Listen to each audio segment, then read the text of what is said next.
দেশ? সে তো দুইটি মানচিত্রের ব্যবধান আক্তার ভাই। কিন্তু মনুষ্যত্বের কি কোনো দেশ আছে? আছে কোনো জাতি, বর্ণ বা ধর্মের মধ্যে ভেদাভেদ?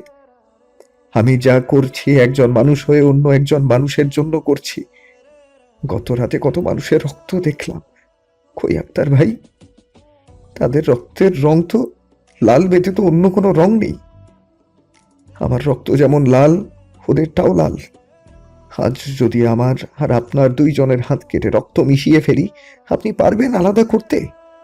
তাহলে আমরা আলাদা হলাম কিভাবে আক্তার ভাই? আর সে কথা শুনে হতভম্ব হয়ে যায় আক্তার। সেটার মধ্যে একটা সিংহ বাস করে, সে আগে থেকে জানতো। হঠাৎ করে যখন ওর চোখ জোড়া জ্বলে ওঠে, মনে হয় বারুদ খেলা করছে চোখের গভীরতায়। কোনো কিছুতেই যেন ভয় পায় না ও।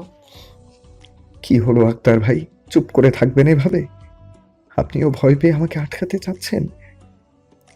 আক্তার পাঞ্জাবির কোনা দিয়ে চোখ মুছে বলল, প্রেস থেকে আসতে কত সময় লাগবে? আমার ভীষণ খিদে লেগেছে।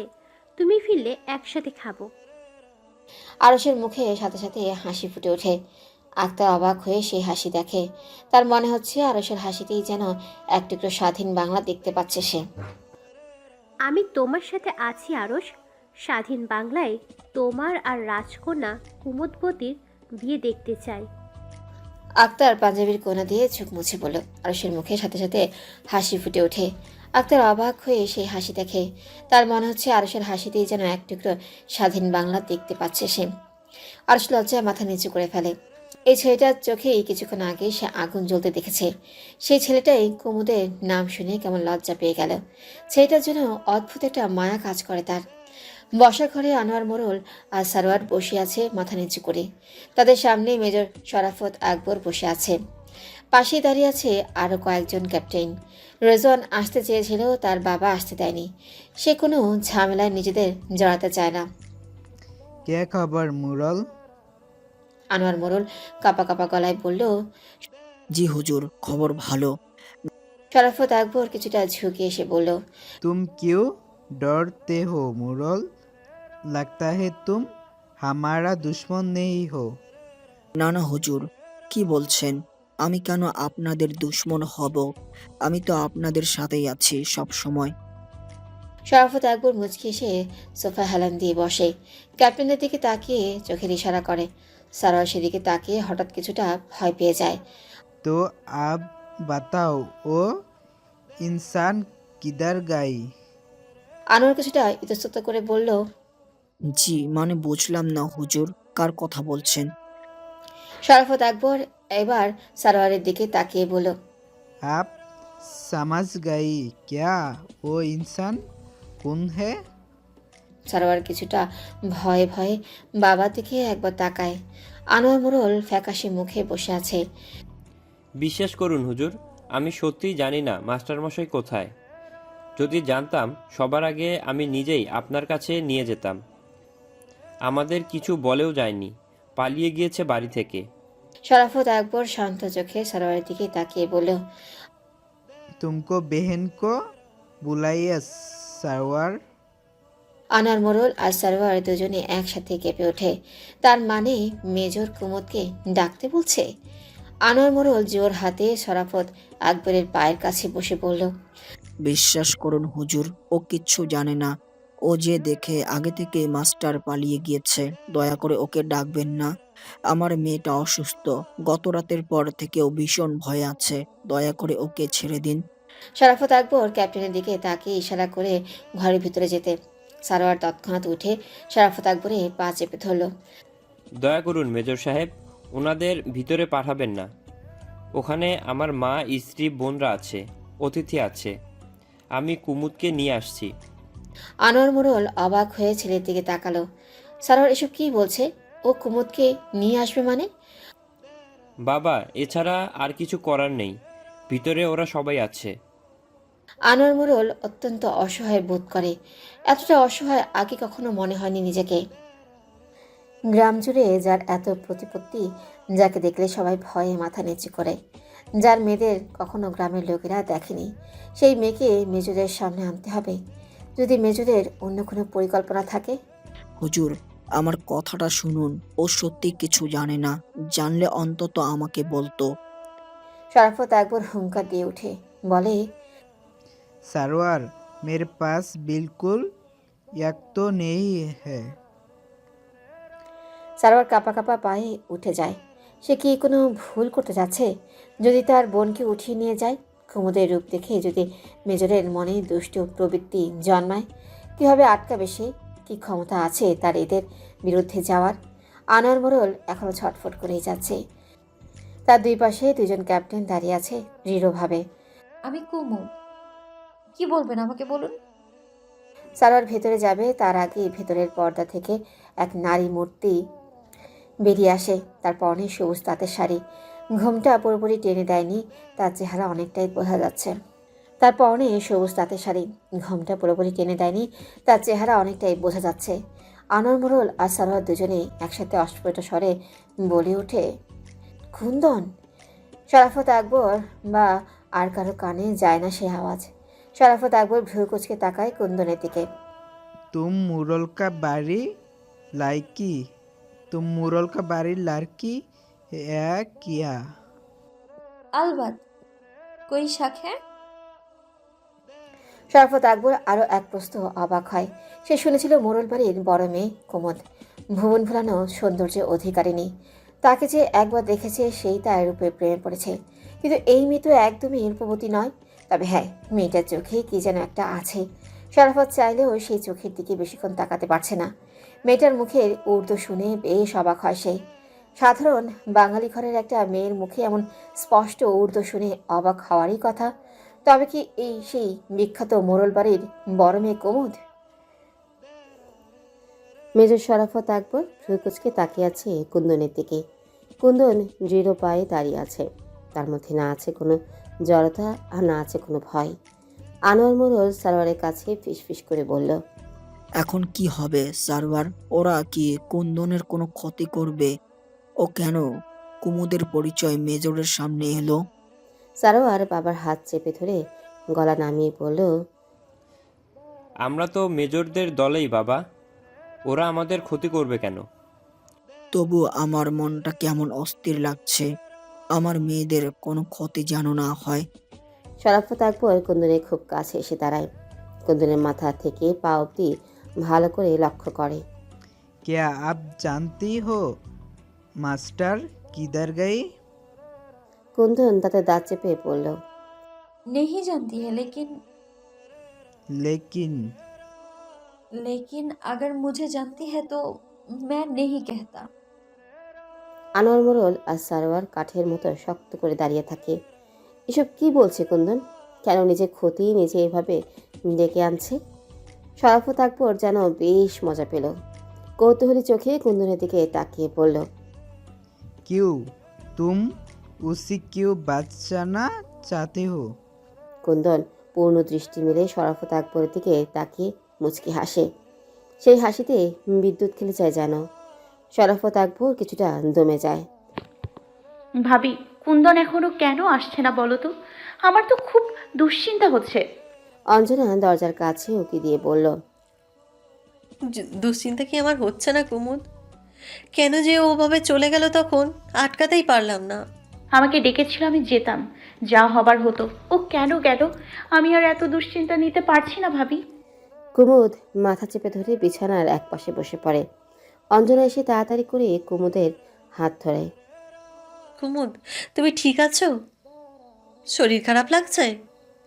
কুমুদ কথা বলতেই পারে না, তার আগেই ফুপিয়ে কেঁদে ওঠে। কেন তাদের সুন্দর জীবনটা এমন উলটপালট হয়ে গেল?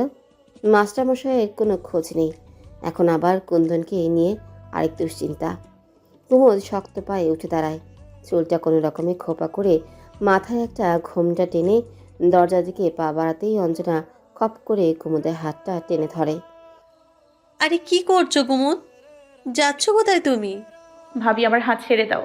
আমার জন্য কুন্দনের কোনো বিপদ হোক তা আমি চাই না। দেখো কুমুদ, যা হওয়ার তো হয়েই গেছে। ও ওখানে যেয়ে এতক্ষণে বলেই ফেলেছে ও কুমুদ। এখন তুমি যদি ওখানে যাও আর যে বলো তুমি কুমুদ, তাহলে ওরা রেগে যেতে পারে। বাবা বা তোমার ভাইজানের ওপর সেই রাগ দেখাবে। কুমুদ হালকা চিৎকার করে বলল, কেন ওদের ভয় পাবো আমরা এত? আমরা বাংলার মানুষেরা কি ওদের হাতের পুতুল? গত রাতে পিঁপড়া মতো মানুষ মেরেছে ওরা বিনা অপরাধে, আমাদের মা বোনেদের অসম্মান করেছে। কে দিয়েছে ওদের এত সাহস?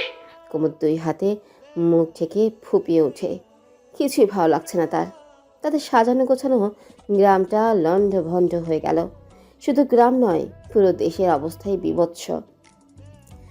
অঞ্জনা চোখ মুছে কুমুদের মাথা বুকে চেপে ধরে। শরাফত আকবর বাঁকা চোখে তাকিয়ে আছে কুন্দনের দিকে। তার কোনোভাবেই বিশ্বাস হচ্ছে না এই সেই জমিদার কন্যা বিখ্যাত কুমুদ, যার নাম সবার মুখে মুখে। সে নাকি যেমন সুন্দরী তেমন কোমল। গতরাতে ক্যাপ্টেন তার মুখ দেখেনি। সে নাকি বড় ঘোমটা ফেলে মুখ ঢেকে রেখেছিল, কিন্তু তার চলন বলন দেখেই নাকি বুঝেছে সে ভীষণ রূপবতী। কিন্তু তার সামনে এখন যে মেয়েটা দাঁড়িয়ে আছে সে অতটাও রূপবতী নয়, আর তার সাহস দেখে মনেও হচ্ছে না সে এতটা কোমল হতে পারে। সারোয়ার মোড়ল। সারোয়ার তাড়াতাড়ি করে ছুটে এসে শরাফতের সামনে এসে দাঁড়ায়। বলুন হুজুর। मैं आज जा रहा हूँ, लेकिन मैं फिर आऊँगा। इस वक्त तक कोई भी घर छोड़ कर इस घर में कोई ना जाए। সারোয়ার কাঁপা কাঁপা গলায় বলল, কেউ যাব না হুজুর, আমি কথা দিচ্ছি কেউ যাব না। জি হুজুর, বলুন। मास्टर आगे तो मुझे फिर ही बताएगा, तुम समझते हो? অবশ্যই হুজুর, অবশ্যই। আমি নিজে ওকে আপনার কাছে ধরিয়ে দিব। আনোয়ার মোড়ল আর কুন্দন দুজনেই অবাক হয়ে সারোয়ারের দিকে তাকায়। এত বছর যে মানুষটা তাদের সাথে ছিল, বাড়ির একজন সদস্যদের মতো হয়ে গেছে, তাকে কিনা সারোয়ার নিজের হাতে ওদের ধরিয়ে দিতে চায়। কুন্দন বিড়বিড় করে তাদের দাঁত চেপে বলল। শরাফত আকবর আবার তাকায় কুন্দনের দিকে। সেই আশা আপনার কোনোদিনও পূরণ হবে না ভাইজান। আমার জীবন থাকতে আমি মাস্টারমশাইকে ওদের হাতে তুলে দিব না। যদি দিতেই হয় আমার লাশের উপর দিয়ে আপনাকে যেতে হবে। কুন্দন এখনও নির্লিপ্ত চোখে সামনের দেওয়ালটার দিকে তাকিয়ে আছে। তার দৃষ্টিতে না আছে ভয় আর না আছে কোনো দুশ্চিন্তা। শরাফত আকবর আর কথা না বাড়িয়ে তার সৈন্যদের নিয়ে বেরিয়ে যায়। তার কিছুক্ষণ পরেই তার জিপের আওয়াজ শোনা যায়। মেজর প্রস্থান করতেই আনোয়ার মোড়ল আর সারোয়ার ছুটে আসে কুন্দনের কাছে। কুন্দনের দুই বাহু চেপে ধরে সারোয়ার চিৎকার করে বলল, তোর সাহস হয় কিভাবে আমাদের অনুমতি ছাড়া এতগুলো মানুষের সামনে ঘোমটা ছাড়াই চলে আসার? আর তুই কেন বললি তুই কুদুম? কি উদ্দেশ্য তোর? আনোয়ার মোড়ল তার মেয়েদের অসম্ভব ভালোবাসে। মেয়েদের এভাবে জেরা করা তার পছন্দ না। সারোয়ার কখনো এমনটা করে না। আজ তার মাথায় ঠিক নেই। সারোয়ার, নিজেকে নিয়ন্ত্রণ করো, ভুলে যেও না ও তোমার ছোট বোন। ভুলে যায়নি বাবা। আজ যদি ওরা ওকে তুলে নিয়ে যেত, কি ক্ষমতা ছিল আমাদের আটকানোর? কুন্দন বাঁকা ঠোঁটে হেসে সারোয়ারের দিকে তাকিয়ে বলল, আর আজ আমার জায়গায় আপাকে যদি তুলে নিয়ে যেত তা আপনার ভালো লাগতো ভাইজান? আপনি তো অন্দরমহলে যাচ্ছিলেন আপাকে ডাকতে। সারোয়ার কিছুটা দমে যায়। তার মনটা কেমন অস্থির হয়ে আছে, ভয় ঢুকে গেছে মনে। আনোয়ার মোড়ল ছেলের মনের অবস্থা বুঝতে পারে। সারোয়ারের কাঁধে হাত রেখে বলল, শান্ত হ সারোয়ার, এই পরিস্থিতিতে এইভাবে ভেঙে পড়লে হবে না। পাক সেনাদের সাথে আমাদের হাত মিলিয়ে তাদের সাথে ভালো সম্পর্ক রাখাটাই ভালো হবে আমার জন্য। কুন্দন অবাক হয়ে বাবার দিকে তাকায়। বাংলার মানুষ হয়ে গতরাতে এত কিছু নিজের চোখে দেখে বাবা কিভাবে এমন কথা বলতে পারে? সময় 27 মার্চ 1971 সকাল। আফজাল হোসেন পত্রিকা মুখের সামনে ধরে চা খাচ্ছে। পুরো পত্রিকা জুড়ে 25শে মার্চের বিভৎস কাহিনী। আজমল হোসেন সব পড়তে পারছে না, বারবার শিউরে উঠছে এই ছবিগুলো দেখে। হে কি অবস্থা দেশের! গৃহযুদ্ধ তাহলে কি লেগেই গেল? কি হবে এই গরিব দেশটার এবার? এত মনোযোগ দিয়ে কি খবর পড়ছিস আজমল?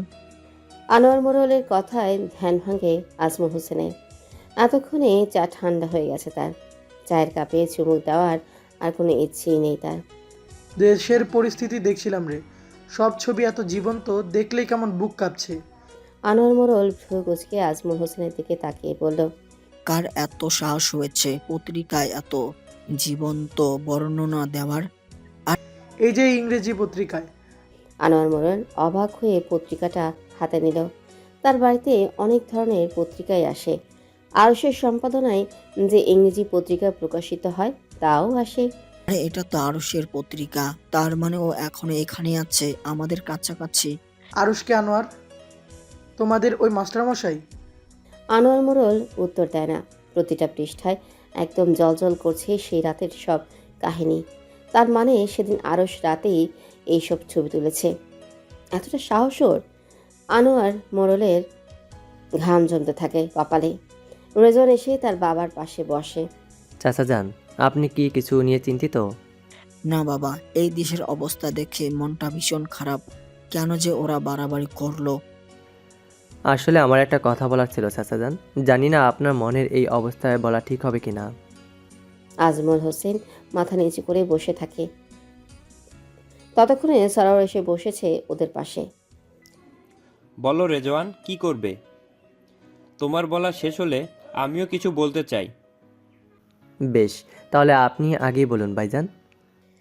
আনোয়ার মোড়ল অবাক হয়ে ছেলের দিকে তাকিয়ে বলল, তুমি আমার কি বলবে সারোয়ার? আসলে গত 2 দিনের ঘটনায় আমি অনেকটাই চিন্তিত আমার 2 বোনকে নিয়ে। গতকাল তুমি নিজের কানেই শুনলে বাবা, মেজর সাহেব বলেছেন তিনি আবার আসবেন।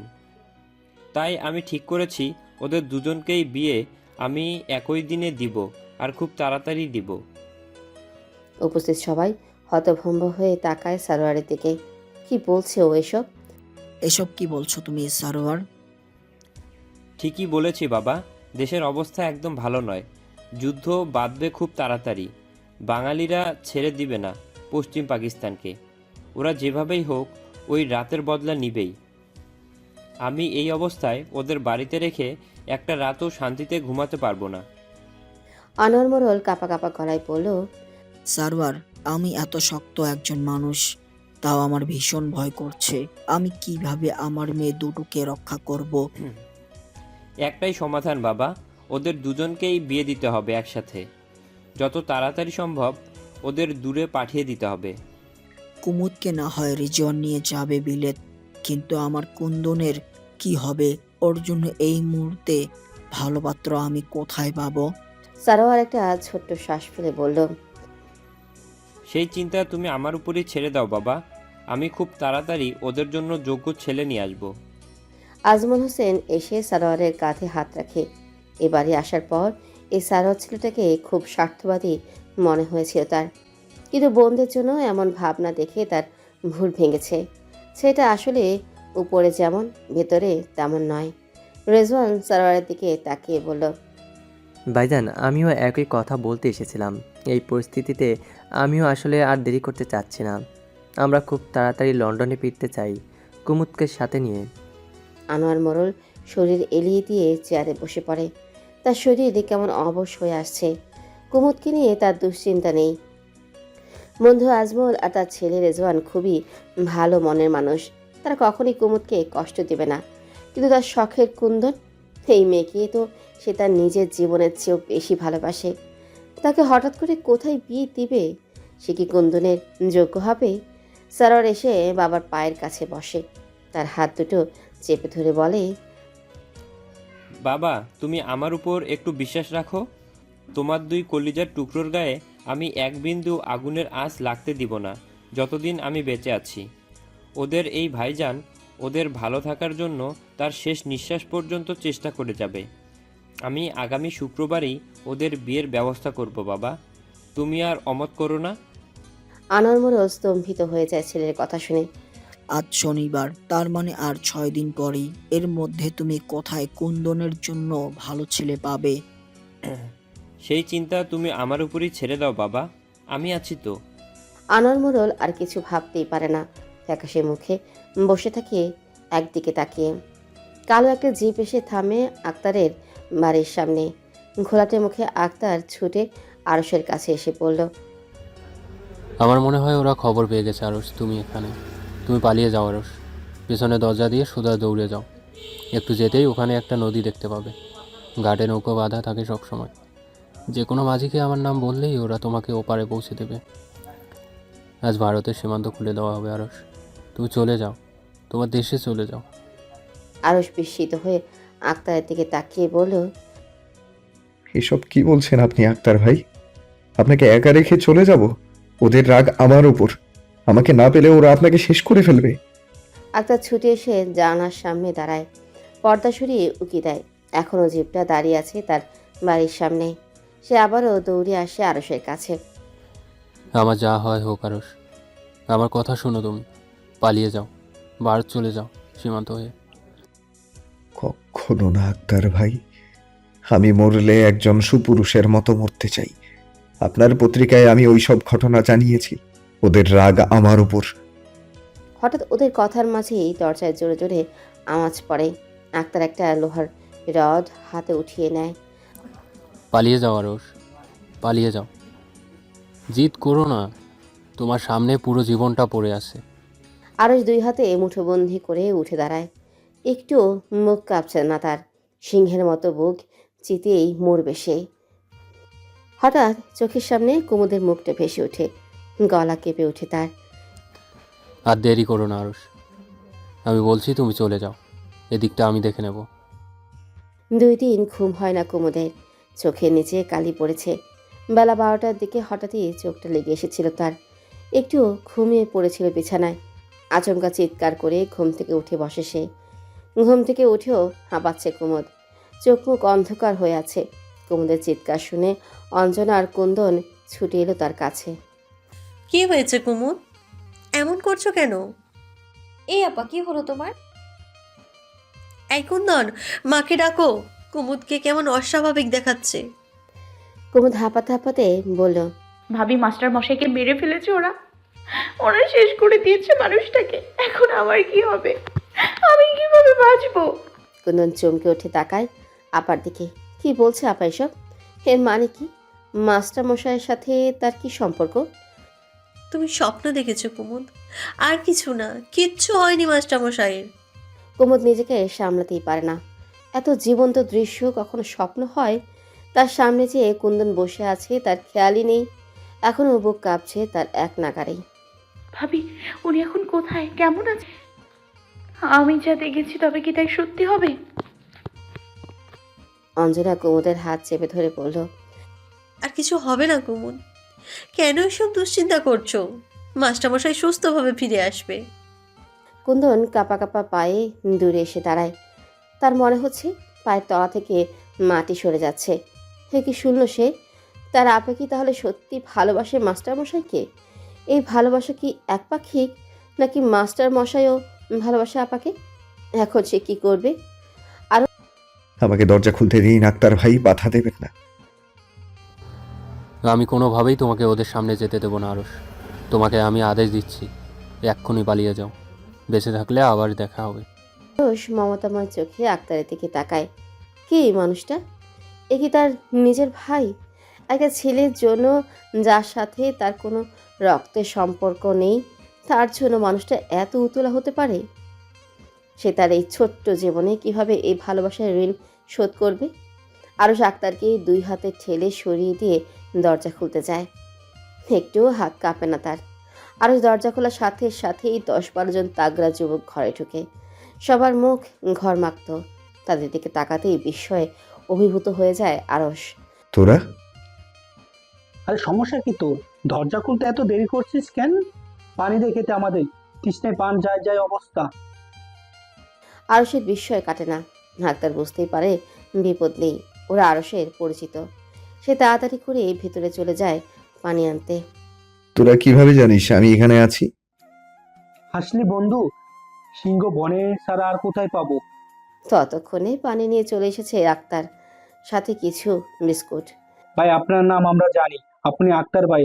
অনেক গল্প শুনেছি আপনার আরশের কাছে, আজ সামনাসামনি দেখে ধন্য হয়ে গেলাম। একটু সালাম করি আপনাকে। এই বলে ছেলেগুলো সব একে একে পা ধরে সালাম করতে থাকে আক্তারের। আক্তার অবাক হয়ে যায়। ওরা কারা? আক্তার ভাই, ওরা আমার বিশ্ববিদ্যালয়ের বন্ধুরা। অনেক বলেছি ওদের কথা, আপনাকে মনে আছে? আক্তার কাঁপা কাঁপা গলায় বলল, মনে আছে, সব মনে আছে। মঈন নামক ছেলেটা আরশের কাছে বসে আরাম করে। ওর কাঁধে হাত রেখে বলল। আরশ ভ্রু কুঁচকে বলল, কি বলতে চাচ্ছিস তুই? এবার তো সময় হয়েছে বন্ধু, সিংহের গর্জন তোলার। তুই আসিস তো আমার সাথে? আমি আছি তোদের সাথে। মঈন তার সাথে থাকা বাকিদের দিকে তাকায়। তাদের চোখে মুখে অদ্ভুত একটা তেজ দেখতে পাচ্ছে সে। সত্যি যেন সিংহের চাপা গর্জন দিচ্ছে তারা। বিসিবি থেকে খবর পেলাম, কলকাতার একটি খবরের কাগজে প্রকাশিত হয়েছে শেখ মুজিবুর একটা গুপ্তবেতার প্রতিরোধ ডাক দিয়েছেন। হত্যাকাণ্ডগুলো থামেনি আরশ। শহরের অবস্থা অনেক খারাপ। প্রতিটা অলিতে গলিতে লাশের গুপ্ত জমেছে। নিউ মার্কেটের এলাকার আজও 17 জনকে তুলে নৃশংসভাবে খুন করেছে ওরা। আমাদের মা বোনদেরকে বাড়ি থেকে তুলে নিয়ে যাচ্ছে। কোথায় যাচ্ছে, কি করছে, এগুলো আমরা কিছুই জানি না। আমাদের প্রতিরোধ দুর্গ গড়ে তুলতে হবে আরশ। বাংলার মাটিতে আর একটি নির্দোষের রক্ত আমরা আর দেখতে চাই না। আক্তার হতবাক হয়ে ওদের কথা শুনছে। ছেলেগুলোর যেন রক্ত গরম হয়ে ধিকি ধিকি করছে। আমরা স্বাধীনতা চাই আরশ। সংগ্রাম এবার স্বাধীনতার জন্যই হবে, মুক্তির জন্যই হবে। আমরা বঞ্চিত করা হয়েছে অনেক কিছু, আমাদের কিছুই বলিনি, কিন্তু এবার আমাদের দেয়ালে পিঠ ঠেকে গিয়েছে। এখন সময় এসেছে গর্জে ওঠার। আরশ জোরে জোরে নিঃশ্বাস ফেলতে থাকে। তার মাথার রক্ত চঞ্চল হয়ে ওঠে। দুই হাত মুষ্টিবদ্ধ করে দাঁড়িয়ে পড়ে সে। আমি আছি তোদের সাথে। কবির অবাক হয়ে আরশের দিকে তাকিয়ে বলল, একবারও ভাবলি না এটা তোর দেশ না? তুই তো যে কোনো সময় পালিয়ে যেতে পারবি দেশ ছেড়ে, নিজের বাড়ি চলে যেতে পারবি। তাছাড়া পার্মানেন্ট ইন্দিরা গান্ধী জানিয়েছে সীমান্ত খুলে দেয়া হয়েছে, অগণিত মানুষ ধাবিত হচ্ছে সেদিকে। তুই নিজের জীবন বিপন্ন করে আমাদের সাথে হাত মেলালি। আরশ মুচকে এসে কবিরের দিকে তাকায়। তার এক চোখে যেন খেলা করছে স্বপ্ন, অন্য চোখে তেজ। সত্যিকারের সুপুরুষদের নিজস্ব কোনো দেশের জন্য, জাতির জন্য মায়া থাকে না।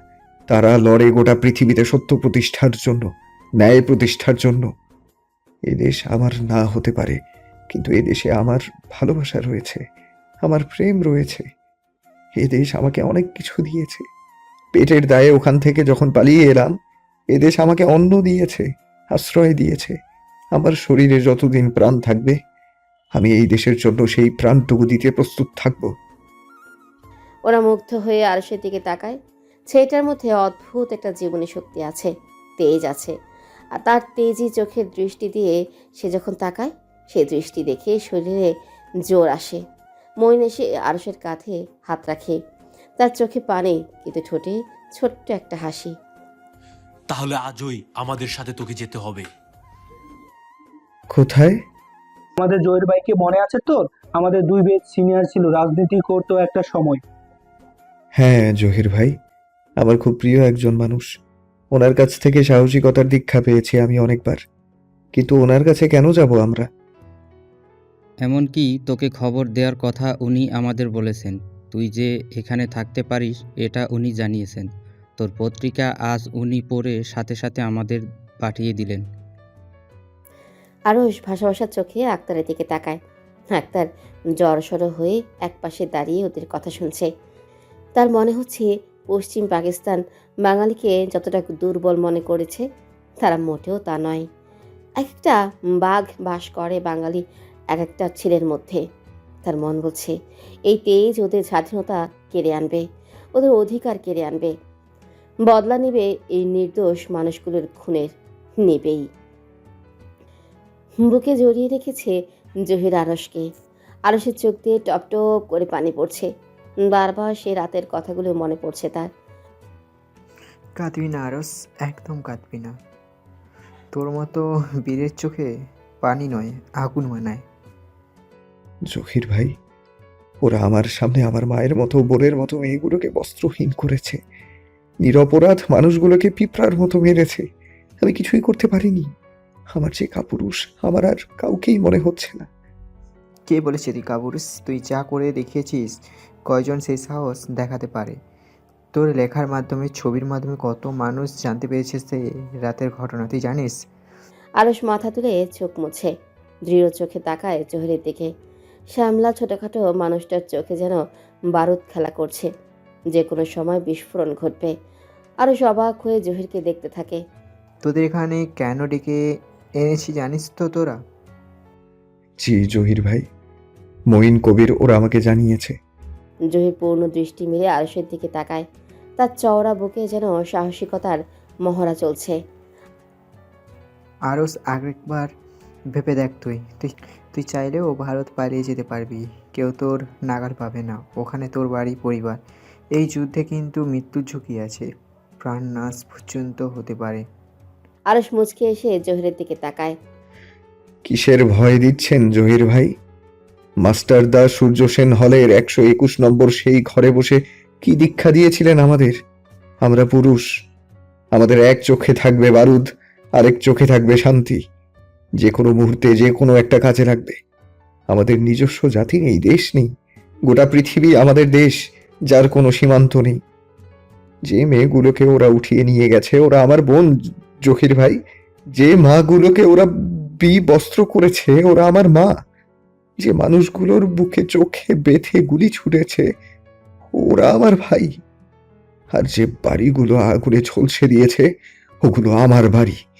এখন আপনি বলুন জহির ভাই, আমি আমার পরিবারের হয়ে প্রতিশোধ নেব না? জহির 2 আঙ্গুল নিয়ে 2 চোখের কোণে আসা পানিটুকু মুছে ফেলে। উপস্থিত সবার চোখেই পানি। জহির 2 হাতে আরশের 2 কাঁধে রেখে পড়ল। এই বীর যুবকটারই চেয়েছিলাম আমি। তোর রাজকন্যার কথা ভাববি না একবার? আরশ কিছুটা থমকে যায়। আসার সময় কুমুদের অশ্রুসিক্ত চোখজোড়া বারবার চোখের সামনে ভেসে যায়। শুধু এই একটা জায়গায় ও দুর্বল হয়ে পড়ে। এক নারীর 2 চোখের গভীরতার কাছেই অসহায় হয়ে যায় ও বারবার। ভাববো জহির ভাই, স্বাধীন বাংলায় তাকে আমি আমার নিজের করে নেব। ততদিন পর্যন্ত ওই সজল চোখগুলো পুঁজি করে নিয়ে এসেছি। আমি ওকে কথা দিয়েছি, যতদিন তার মাস্টার মশাইয়ের শরীরে এক বিন্দু রক্ত থাকবে ততদিন ওকে কেউ আমার কাছ থেকে ছিনিয়ে নিতে পারবে না। হঠাৎ কবির, মঈন ওরা ঝাঁপিয়ে পড়ে আরশের উপর। আরশকে ঘিরে হট্টগোল করতে থাকে ওরা। জহির কিছুটা সময় দেয় ওদের আনন্দ করতে। ওদের সামনে এক কঠিনতম সময় অপেক্ষা করছে। ওদের পাড়ি দিতে হবে এক দুর্গম পথ। হয়তো কেউ পাড়ি দিতে পারবে, না হয় কেউ কাটায় বিধে ছিন্ন বিচ্ছিন্ন হয়ে পড়বে। এই 13টা মুখ হয়তো একসাথে আর দেখা নাও হতে পারে। ওরা হয়তো হাসতে ভুলে যাবে, ব্যথা পেতে পেতে ব্যথার অনুভূতি ভুলে যাবে। তাই শেষবারের মতো সবাই একসাথে আনন্দ করুক। জহির ভাই, আমাদের এখন কি কাজ? তোদের আগামী সকালে চট্টগ্রাম পৌঁছাতে হবে। শোনা যাচ্ছে চট্টগ্রামে পুরোপুরি নিয়ন্ত্রণে নিয়ে ফেলেছে ওরা। তোদের আমার বন্ধু অর্জুনের কথা মনে আছে তো? আরশ চাপা গলায় পড়ল। অর্জুনদা? 52 ভাষা আন্দোলনের সময় যার বাবা শহীদ হয়েছিলেন? হ্যাঁ, সেই অর্জুন সেন। তোদের বড্ড দরকার ওর। ও ওখানে মুক্তিবাহিনী গঠন করেছে। হয়তো সবাইকে ওখানে রাখবে না একসাথে, কাউকে ভোলা বা যশো পাঠিয়ে দিবে। তোরা কাল সকালে চট্টগ্রাম রওনা হয়ে যাবি। আমাকে যেতে হবে উত্তরের দিকে। ওখানে কমান্ডার হিসেবে নিয়োগ দেওয়া হবে আমাকে। তবে আমি যে কোনো মুহূর্তে তোদের সাথে দেখা করতে যেতে পারি। জহিরের সামনে থাকা 13টা টকবগে যুবকের রক্ত গরম হয়ে ওঠে। জহির ভাই ওদের ঠিকই বলেছিল। বীর পুরুষদের এক চোখে থাকে বারুদ আর অন্য চোখে শান্তি। ওদের এখন বারুদের বিস্ফোরণ ঘটাতে হবে, তবেই শান্তির দেখা মিলবে। জহির স্মিত হেসে পড়ল। আজ রাতের মধ্যে সব প্রস্তুতি নিয়ে নে তোরা। কাল সকাল সূর্য ওঠার আগেই রওনা দিতে হবে তোদের। কবির ভাষা ভাষা চোখে জহিরের দিকে তাকিয়ে পড়ল। জহির ভাই, বল না। একটাবার আপনি আমাদের সবাইকে বুকে জড়িয়ে নেবেন। হয়তো এটাই শেষবার, আর হয়তো এই সুযোগটা নাও পেতে পারি। জহির ঠোঁট কামড়ে কান্না আটকানোর চেষ্টা করে। উপস্থিত সবার মুখ থমথম করছে। জহির মাথা নেড়ে পড়ল। না, আমি সেই দিন তোদের বুকে জড়িয়ে নিব যেদিন তোরা সাহসী যোদ্ধার মতো বুক চিতিয়ে যুদ্ধ করবি ঘাতকদের মুখোমুখি। তোদের গর্জন ছিন্ন ভিন্ন করে দিবি ওই পাক সেনাদের। দেশের জন্য মরতে, বুকের রক্ত ঢেলে দিতে। যেদিন যেদিন এক পাও পিছিয়ে যাবি না, সেদিন তোদের আমি বুকে জড়িয়ে নিব।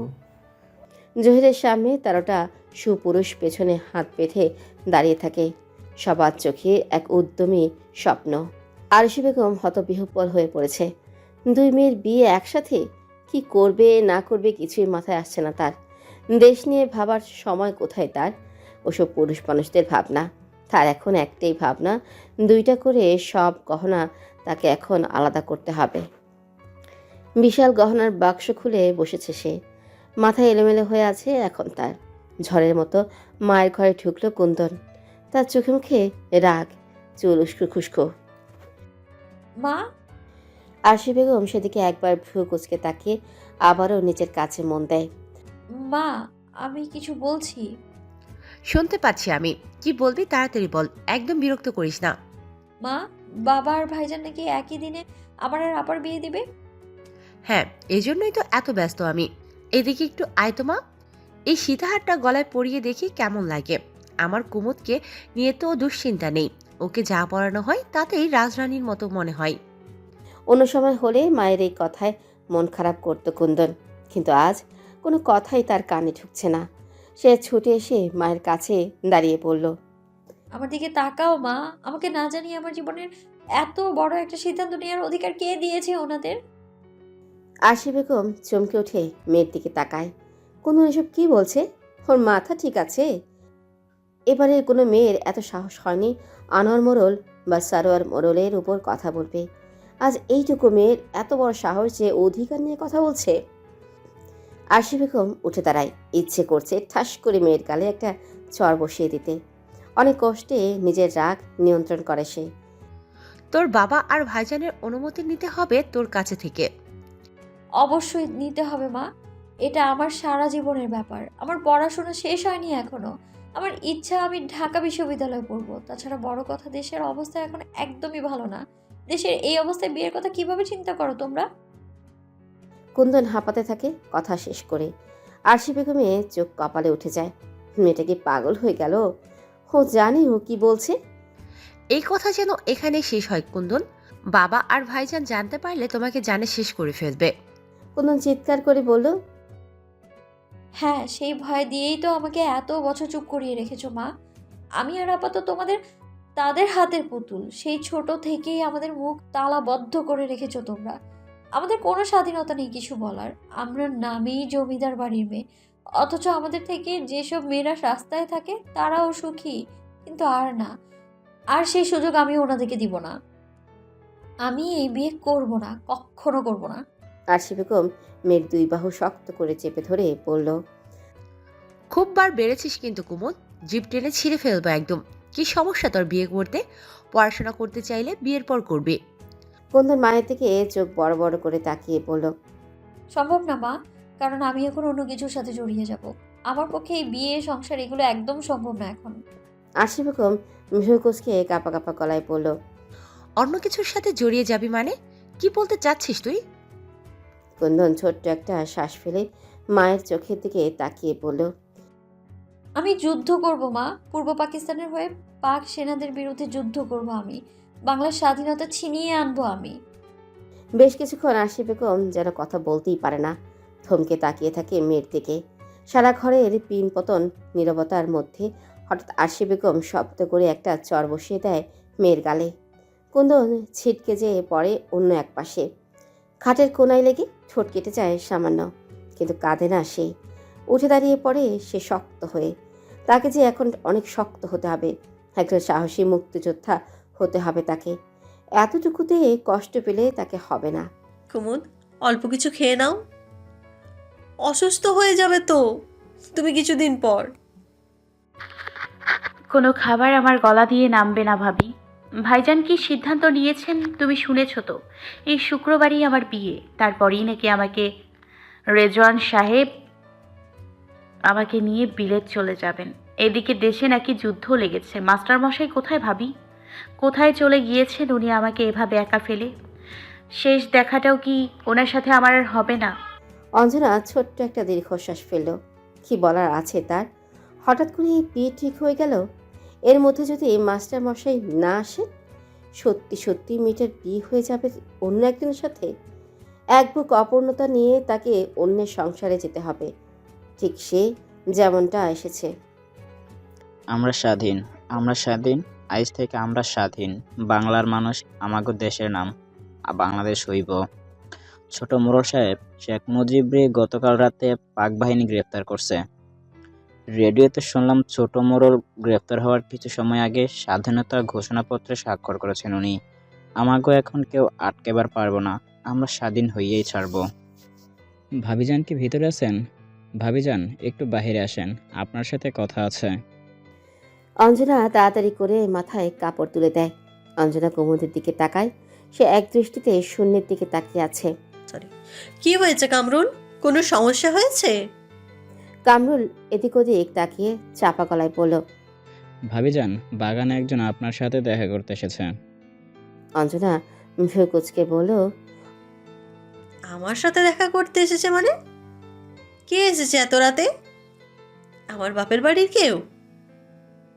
তাকে ভেতরে আসতে বলনি? আপনার বাপের বাড়ির কেউ না ভাবিজান, আমি তারে আগে কখনো দেখি নাই। হ্যাংলা পাতলা একজন মানুষ বলল এই বাড়ির বউকে ডেকে দিতে, আর খুব গোপনে ডাকতে বলল, আর কেউ যেন না জানে। অঞ্জনা ভেবেই পায় না এই রাতে তার কাছে কে আসবে, তাও আবার গোপনে। তার একবার মনে হয় সে যাবে না। দেশের অবস্থা ভালো না, উত্তাল হয়ে আছে দেশ। এই অবস্থায় সে একটা মেয়ে হয়ে রাতের অন্ধকারে বাগানে যাবে কেন? আর এই কথা তার স্বামী বা শ্বশুরের কানে গেলে তাকে জীবনটাই হারাতে হবে।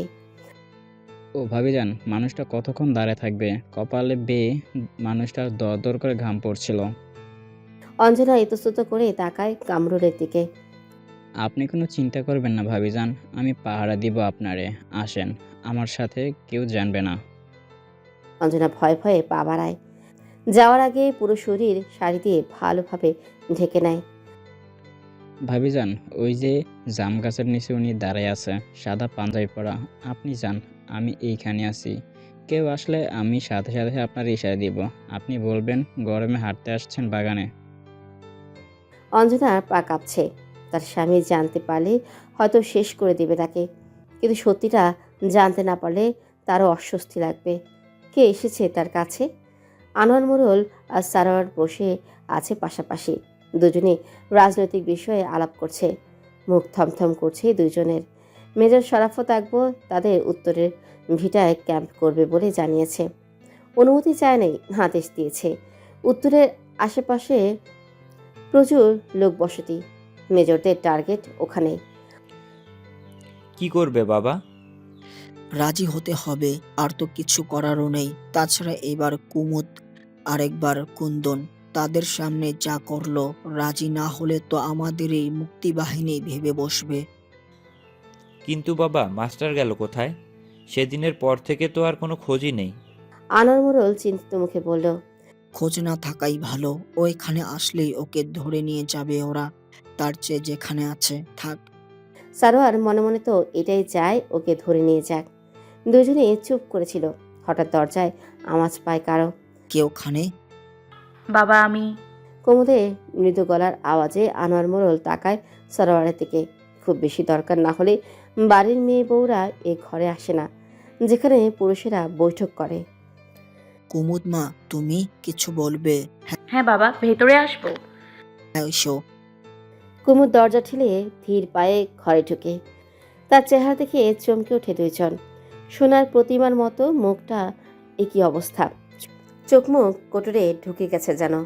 কাঁদতে কাঁদতে চোখ নাকের ডগা লাল হয়ে আছে। চুল দেখলে মনে হচ্ছে কতদিন চিরুনি পড়েনি সেখানে। আঁচল গড়াগড়ি খাচ্ছে মেঝেতে। কি হয়েছে মা? এমন কেন দেখাচ্ছে তোকে? কুমুদ কিছু বলতে যাবে তার আগে সারোয়ার লাফ দিয়ে উঠে বলল, ও আমাদের ছেড়ে চলে যাবে তো, এজন্য মনে হয় ওর মন খারাপ। মন খারাপ করে কি হবে বল কুমু? এটাই তো জীবন রে। এক ঘরে অন্ধকার করে অন্য ঘরে যেতেই হবে। কুমুদ আহত চোখে তাকায় ভাইজানের দিকে। আনোয়ার মোড়লের মনে হচ্ছে কোথাও একটা সমস্যা আছে। আমার কাছে আয় তো মা, এখানে এসে বস। কুমুদ এগিয়ে যেতে যাবে, তারা কি সেখানে ঝড়ের বেগে প্রবেশ করে কুন্দন। তার চেহারার অবস্থাও একই, কিন্তু কুমুদের চোখে শান্ত বিষাদ, কুন্দনের চোখে রাগ, জিদের আগুন। এ কি কুন্দন মা, তুই এখানে? সারোয়ার রাগে চোখে তাকায় দুই বোনের দিকে। বাবা থাকায় কিছু বলতেই পারছে না, কিন্তু মেয়ে দুটোর ভাবগতিক ভালো লাগছে না তার। কি চায় ওরা বাবার কাছে? কি হয়েছে তোদের মা? কুন্দন দাঁতের দাঁত চেপে পড়ল। আপনাকে আর ভাইজানকে একসঙ্গে খুব বেশি পাওয়া যায় না বাবা, তাই এইখানেই এসেছি। ক্ষমা করে দিন, কিন্তু আমার আপনাদের কিছু বলার আছে। কুমুদ শান্ত গলায় বলল। আমারও আপনাদের দুজনকে কিছু বলার আছে বাবা। আনোয়ার মোড়ল একবার মেয়েদের দিকে, একবার সারোয়ারের দিকে তাকায়। সারোয়ারের সাথে তার সম্পর্ক যতটা সাবলীল, মেয়েদের সাথে ঠিক ততটাই দূরের। সারোয়ার খুব কম বয়সী সুচতুর হয়ে গিয়েছিল। সে বাবার সাথে জমিদারিতে হাত লাগিয়েছিল। তখন থেকে ছেলে তার কাছে বন্ধুর মতো হয়ে গেছে। বরং সে ছেলের উপর এতটাই নির্ভর যে ছেলের কাছ থেকেই অনেক সময় বুদ্ধি নিতে হয় তাকে। কিন্তু জমিদারি, বিচার কার্য সব কিছুতে সময় দিতে যে কখনো কি মেয়েদের কাছ থেকে দূরে চলে গেছে সে টেরও পায়নি। আজ মেয়ে দুটোর এমন অসহায় চেহারা দেখে ভীষণ কষ্ট হচ্ছে তার। একদম ইচ্ছে করছে না মেয়ে দুটোকে এই অবস্থায় বিয়ে দিয়ে চোখের আড়াল করতে। কি হয়েছে মা বল? সারোয়ার আবারও বলে ওঠে। কি আর হবে বাবা, বুঝতে পারছো না? আমাদের ছেড়ে যেতে ওদের কষ্ট হচ্ছে, তাই বলতেছে। সারোয়ারকে কথা শেষ করতে দেয় না আনোয়ার মোড়ল। হাত দুটো উঁচু করে থামায় তাকে। সারোয়ার চুপ করে যায়। ওদের কথা ওদের বলতে দাও সারওয়ার। আমি শুধু তোমার একার বাবা নই যে শুধু তোমার কথাই শুনবো, আমি ওদেরও বাবা। বলো তোমরা কি বলবে? কুন্দন আর চোখে কুমুদের দিকে তাকিয়ে বলল। আগে আপা বলুক। আগে তুই বল কুন্দন। আনোয়ার মোড়ল স্মিত হেসে বলল। আচ্ছা তোরা দুইজন একসাথে বল। কুমুদ আর কুন্দন দুজনে তাকায় দুজনের দিকে। দুজন যেন চোখের ভাষায় কথা বলছে।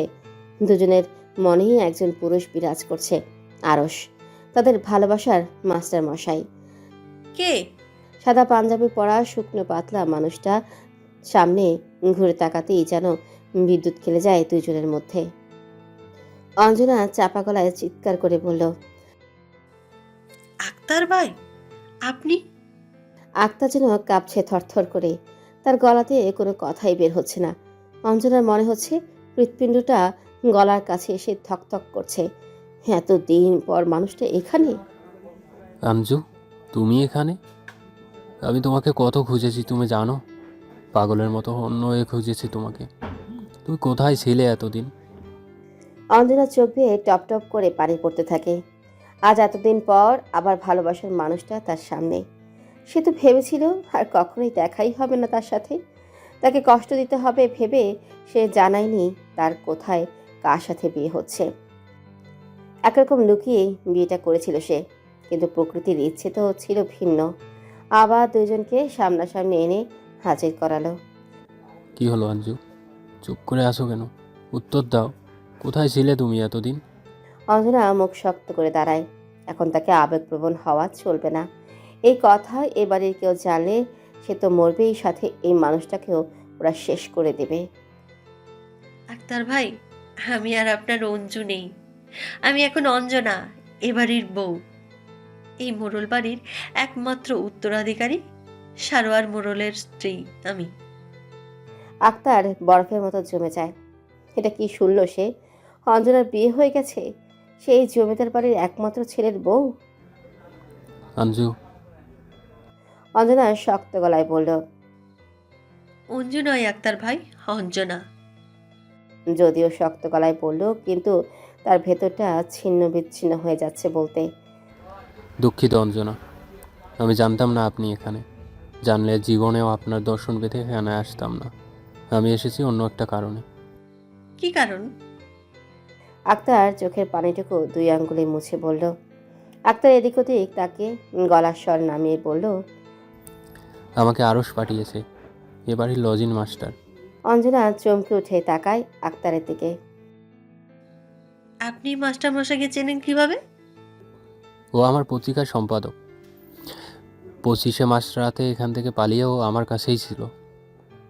অঞ্জনা বিস্ময়ে অভিভূত হয়ে যায়। তার চোখে পানি টলমল করে ওঠে। মাস্টার মশাই তার ভালোবাসার মানুষটার পত্রিকার সম্পাদক, আর সে কিছু জানে না। উনি এখন কোথায় আছেন? সুস্থ আছেন তো? উনি কুমুদের কাছে কবে কি ফিরবেন? মেয়েটা কষ্টে শেষ হয়ে যাচ্ছে। আক্তার বাঁকা চোখে তার দিকে তাকিয়ে বলল। আপনি ভালো আছেন তো অঞ্জনা, আমাকে না পেয়ে? অঞ্জনা অন্যদিকে তাকিয়ে নিজের আবেগ নিয়ন্ত্রণের চেষ্টা করে। আক্তার ম্লান হেসে বলল, এই চিঠিটা রাখুন, কুমুদবর্তীকে দিবেন। আরশ আমাকে বলেছে এই চিঠি যেন শুধু বাড়ির বউয়ের হাতেই দেওয়া হয়, এজন্য আপনাকে দেখে পাঠানো। এই চিঠিতে অনেক গোপন তথ্য আছে। আরশের ধারণা আপনি নিজের জীবন দিয়ে হলেও এটা আগলে রাখবেন। গোপন তথ্য মানে? কোথায় আছেন উনি এখন? আপনার কাছে নেই? না, ও আমার কাছে নেই। এতক্ষণে কোথায় আছে আমি জানি না। আমি আর কোনোদিন দেখা হবে কিনা তাও জানি না। অঞ্জনা কেঁপে উঠে তাকায় তার দিকে। তার মানে আর কোনোদিন দেখা হবে না কেন? উনি কি করবেন? এত কথা আমি আসলে বলতে পারবো না। সব কথা এই চিঠিতে লেখা আছে। আর হ্যাঁ, কুমুদবতীকে বলে দিবেন আরশ বলেছে যেভাবেই হোক সে তার রাজকন্যাকে উদ্ধার করবেই। অঞ্জনা কাঁপা কাঁপা হাতে চিঠিটা হাতে নেয়, লুকিয়ে ফেলে আঁচলের মাঝে। যে মানুষটা তাকে বিশ্বাস করে এত বড় আমানত তার হাতে তুলে দিয়েছে, তার বিশ্বাসের মর্যাদা দিতেই হবে। আর চলি অঞ্জনা, ভালো থাকবেন। আক্তার ভাই? আক্তার আর দাঁড়ায় না, তার চোখে অশ্রুপ্লাবন, আর সে কাউকে দেখাতে চায় না। আজ তার জীবনটা তুচ্ছ মনে হচ্ছে তার কাছে। জীবনটা যার জন্য স্বপ্নের বাগান সাজাতে চেয়েছিল, যাকে সে পাগলের মতো বিগত মাসগুলো খুঁজেছে, আজ সে তারই সামনে দাঁড়ানো। কিন্তু এত কাছে থাকার পরেও তাদের মাঝে এক মহাকাশ সমান দূরত্ব। অঞ্জনা মুখে আঁচল চাপা দিয়ে হাউমাউ করে কাঁদতে থাকে। মেয়েটা জ্বলে খাক হয়ে যাচ্ছে, তার পুরো অঙ্গার হয়ে যাচ্ছে কলিজা। বাবা, আমি বিয়ে করব না। দুই বোনের সমস্যারে একই কথা ভেসে আসে। আনোয়ার মোড়ল অবাক হয়ে তাকায় তাদের দিকে। সারারও বেশ অবাক হয়। কি বললে তোমরা? কুন্দন আর কুমুদ আবারও তাকায় দুজনের দিকে। বাবা, আসলে আমি এখন বিয়েটা করতে চাই না। আমিও চাই না। আনোয়ার মোড়ল কিছু বলতে যাবে তার আগে আজমল হোসেন হঠাৎ ডাক দেয় তাকে দরজার বাহির থেকে। আনোয়ার মোড়ল উঠে দাঁড়ায়, বিস্মিত হচ্ছে সে বারবার। দুই মেয়েই একসাথে বিয়ে করতে চায় না, সে সমস্যা তাদের। আজ তোমরা ঘরে যাও, কুমুদ এবং কুন্দন, বাকি কথা আগামীকাল শুনবো। কুমুদ কান্নাজড়িত চোখে তাকায় বাবার দিকে, কুন্দনও তাকায় কিন্তু রাগি চোখে। কি বললাম শুনতে পাওনি? যাও, নিজেদের ঘরে যাও। কুমুদ আর কুন্দন বেরিয়ে যায়। কুমুদ শান্ত পায়ে আর কুন্দন কুচঘটিকার মতো। সারোয়ার, তুমি এখন যেতে পারো। আর একটা কথা, ওদের তুমি একান্তে এই বিষয়ে কিছু জিজ্ঞেস করবে না, জোর করবে না। যা বলার আমি বলবো। কুমুদ শান্ত পায় আর কুন্দন কুচঝটিকার মতো। সারোয়ার জোরে জোরে নিঃশ্বাস ফেলে তাকায় বাবার দিকে, এরপর শব্দ করে পা ফেলে হনহন করে বেরিয়ে যায়। সদর দরজার সামনেই অঞ্জনাকে দেখে থমকে যায় সারোয়ার। এত রাতে ও বাইরে কেন? এভাবে শাড়ি দিয়ে আপাতমস্তক ঢাকা, চোরের মতো ঢুকছে ঘরে ইতিউতি তাকাতে তাকাতে। এ কি, তুমি এখানে? অঞ্জনা ভয়াবহভাবে চমকে তাকায় সারোয়ারের দিকে। সে দুঃস্বপ্নেও ভাবেনি তার স্বামীর সাথে দেখা হয়ে যাবে এভাবে। ঠোঁট কাঁপতে থাকে তার তীর করে। সারোয়ার জোরে ধমকে সুরে বলল, কি হলো কি? শুনতে পাওনি কি বললাম? যা জিজ্ঞেস করেছি উত্তর দাও। কোথায় গিয়েছিলে এত রাতে? অঞ্জনা ফ্যাকাশে মুখে তাকায় সারোয়ারের দিকে। এখন কি হবে? কি হলো অঞ্জনা, এভাবে ঘামাচ্ছ কেন? এত রাতে বাইরে কেন গিয়েছিলে তুমি? অঞ্জনা ফ্যাকাশে মুখে এদিক ওদিকে তাকায়। মাস্টারমশাইয়ের চিঠিটা বাম হাতে শক্ত করে চেপে ধরে রেখেছে সে। জীবন চলে গেলেও এই চিঠি হাতছাড়া করা যাবে না। কিন্তু কোনোভাবে যদি সারোয়ার এটা দেখে ফেলে, মাস্টারমশাইকে কি ধরিয়ে দিবে শত্রুদের হাতে? কি হলো কি? তুমি কি বলবে নাকি আমাকে তোমার মুখ খোলাতে বাধ্য করতে হবে?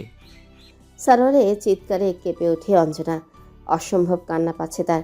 কি করবে সে এখন? ছোট সাহেব, ভাবিজানের শরীরটা ভালো লাগছিল না, ঘরের মধ্যে দম বন্ধ লাগছিল, তাই আমি বাগানে নিয়ে গিয়েছিলাম। আমি দাঁড়িয়েছিলাম কোনায়, ভাবিজান হাঁটছিল। অঞ্জনা বাঁকা চোখে কামরুলের দিকে তাকিয়ে ছোট্ট একটা দীর্ঘশ্বাস ছাড়ে। এখন যেন নিঃশ্বাস ফেলতেও ভয় করছে তার। সারোয়ার ভ্রু কুচকে কামরুলের দিকে তাকায়। এত বড় বাড়ির মধ্যে তার দম বন্ধ লাগছে, তাই বলে এত রাতে বাগানে হাঁটতে হবে তাকে? ভাবিজানের শরীরটা ভালো না ছোট মোড়ল সাহেব, তাই হয়তো। সারোয়ার নির্লিপ্ত চোখে আস্তে আস্তে হেঁটে অঞ্জনার সামনে এসে দাঁড়ায়। অঞ্জনা জোরে চেপে ধরে চিঠিটা হাতের মধ্যে, বুকের মধ্যে ঠিপ ঠিপ করছে তার। সারোয়ার এক হাত অঞ্জনার কপালে রাখে। অঞ্জনা চোখ বন্ধ করে ফেলে। কই, জ্বর নেই তো? কোথায় খারাপ লাগছে তোমার? অঞ্জনা কাঁপা কাঁপা গলায় বলল, তেমন কিছু না, আপনি দুশ্চিন্তা করবেন না, এখন ভালো লাগছে একটু। সারোয়ার কামরুলের দিকে তাকিয়ে ইশারা দেয় ওখান থেকে চলে যেতে। কামরুল কিছুটা ইতস্তত করে চলে যায়। তার মন বলছে ভাবিজানের কাছে মাস্টারমশাইয়ের খবর এসেছে। স্বামী থাকতে, শ্বশুর শাশুড়ি, ননদ থাকতে একটা কাজের লোক তোমার অসুস্থতার কথা জানতে পারলো না অঞ্জনা? অঞ্জনা ভারার্ত চোখে সারোয়ারের দিকে তাকায়। সারোয়ার মুখ শান্ত, কিন্তু এই শান্ত ভঙ্গি অঞ্জনা চিনে। কেবলমাত্র ঝড়ের আগেই প্রকৃতি যেমন শান্ত থাকে। আপনি ভুল বুঝছেন আমাকে, তেমন কিছু হয়নি। আপনারা কত দুশ্চিন্তায় থাকেন, শুধু শুধু বিব্রত করতে চাইনি। সারোয়ার এখনো এক দৃষ্টিতে তাকিয়ে আছে অঞ্জনার দিকে। অঞ্জনা ভয়ে সেদিকে তাকাতেই পারে না। ঘরে যে বিশ্রাম করো, আমি ডাক্তার পাঠিয়ে দিচ্ছি। না না, ডাক্তারের প্রয়োজন নেই, আমি এখন ঠিক আছি তো। সারোয়ার শীতল চোখে তাকায় অঞ্জনার দিকে। অঞ্জনা ভয়ে ভয়ে বলেই, ঠিক আছে, আপনি যেটা ভালো বুঝেছেন। আর একটা কথা, জি বলুন। মাস্টার মশাইয়ের কোনো খোঁজ জানো তুমি? অঞ্জনা ভয়াবহভাবে চমকে উঠে তাকায় সারোয়ারের দিকে। সে কি কিছু জানতে পেরেছে? হঠাৎ এই প্রশ্নের মানে সারোয়ারের মুখ অশান্ত হয়ে। কি হলো বলো? এসব কি বলছেন আপনি? আমি কিভাবে মাস্টারমশাইয়ের খোঁজ জানবো? এত ঘাবড়ে যাওয়ার কিছু হয়নি। স্বামী একটা প্রশ্ন করতেই পারে, মারধর তো আর করেনি তোমাকে। একটা কথা কান খুলে শুনে রাখো, আমার সাথে যদি কোনোদিন কোনো চালাকি করার চেষ্টা করো, পৃথিবীতে তোমার শেষ দিন হবে, মনে থাকবে। সারোয়ারের মুখ অত্যন্ত শান্ত। অঞ্জনা কিছু একটা বলতে চায়, কিন্তু জড়িয়ে যায় মুখের মধ্যে কথাগুলো। যাও ঘরে যাও, তোমার শরীর ভালো না, এর মধ্যে ছোটাছুটি করতে হবে না, আমি ডাক্তার নিয়ে আসছি। সারোয়ার আর তাড়ায় না, হন হন করে বেরিয়ে যায় বাড়ি থেকে। অঞ্জনা জোরে জোরে শ্বাস ফেলতে থাকে। একটুর জন্য বেঁচে গেল সে। কুমুদ পায়চারি করছে ঘরের মধ্যে, যেন কোনো সিদ্ধান্ত নিতে পারছে না সে। মনে হচ্ছে খুব খারাপ কিছু ঘটতে যাচ্ছে, খুব খারাপ। অঞ্জনা হাঁপাতে হাঁপাতে কুমুদের ঘরে ঝড়ের মতো প্রবেশ করে। তার চোখ মুখ লাল হয়ে আছে। এসেই দরজাটা বন্ধ করে ঝিম ধরে বসে থাকে সে। ভাবি, তোমাকে এমন লাগছে কেন? কি হয়েছে আমাকে বলো, সব ঠিক আছে তো? কুমুদ, অনেক কথা আছে তোমার সাথে, অনেক। কুমুদ অবাক হয়ে বলল, বসার সময় নেই কুমুদ, আমাকে ঘরে যেতে হবে। তোমার ভাইজান ডাক্তার নিয়ে এসে আমাকে ঘরে না পেলে বিপদ হয়ে যাবে। কুমুদ আটকে উঠে বলল, তুমি সবটা জানতে, তাই না ভাবি? এত কথা বলতে পারবো না কুমুদ, এটা রাখো। অঞ্জনা আঁচলের তলা থেকে চিঠিটা বের করে কুমুদের দিকে বাড়িয়ে দেয়। নিজেই পড়ে দেখো, এটা মাস্টারমশাইয়ের প্রাণভ্রমরা আপাতত, কেউ যেন এটা দেখতে না পায়। পড়ে শেষ করে আগুনে জ্বালিয়ে দিও। কুমুদ হতবাক হয়ে যায়। দ্রুততার সাথে অঞ্জনার হাত থেকে চিঠিটা নেয়, মুখের সাথে চেপে ধরে চিঠিটা। তার মাস্টার মশাই ভুলে যায়নি তাকে। চিঠি লিখেছে তার জন্য। মন ভরে ঘ্রাণ নেয় সে চিঠিটার। তুমি দরজা আটকে দাও কুমুদ, বাকি কথা কাল হবে। অঞ্জনা ঝড়ের বেগে দরজা খুলতেই সামনে তার শাশুড়িকে দেখে থমকে যায়। মা আপনি? আরশি বেগম ভ্রু কুঁচকে বলল, দরজা আটকে কি কথা বলছিলে দুজন? কুমুদ ভয়ে দিশেহারা হয়ে যায়। এই অসময়ে মা এখানে কেন? তাড়াতাড়ি করে চিঠিটা বিছানার তলে লুকিয়ে ফেলে। কি হলো, চুপ করে আছো যে? মা, আসলে এমনি কুমুদের শরীর কেমন আছে জানতে এসেছিলাম। আরশি বেগম অবিশ্বাসী চোখে কুমুদের দিকে তাকায়। কুমুদ কাঠের মতো অনড় হয়ে দাঁড়িয়ে থাকে।